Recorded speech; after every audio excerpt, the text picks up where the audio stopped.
Let's have a look at G chromatic, 1 octave. Here are the notes and here are the fingers. Looks very complicated, it's really quite straightforward. Same rules apply as for C major.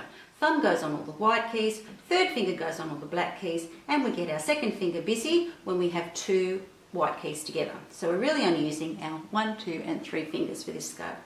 Starting on G, it's the white note with your thumb, black note with your third, thumb, third finger, thumb on that one, index finger on C, third finger, keep going with the pattern, and finishing on your thumb.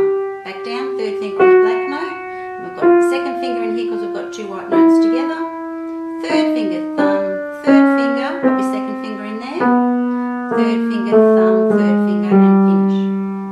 I'll do it again.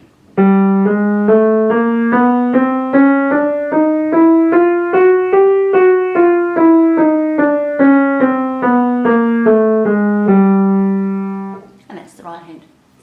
Here's the chromatic, G chromatic in the left hand. Here are the notes, here are the fingers.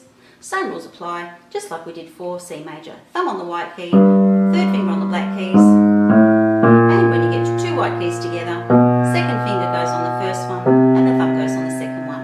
Third finger, thumb, third finger, then we've got our index finger in there, third finger, and then finish on the G. Back down, third finger, thumb, pop your second finger down there, third finger, thumb, second finger, and then we finish on the G. I'll do that again.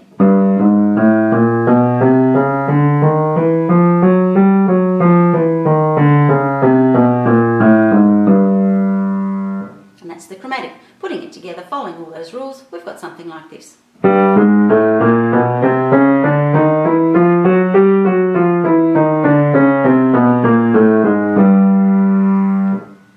the chromatic for 2 octaves, 3 octaves and 4 octaves is exactly the same. Same rules, same fingering. Nothing really new to learn at all. So I'm going to go straight into 2 hands together, 4 octaves, using all the rules that we've just looked at.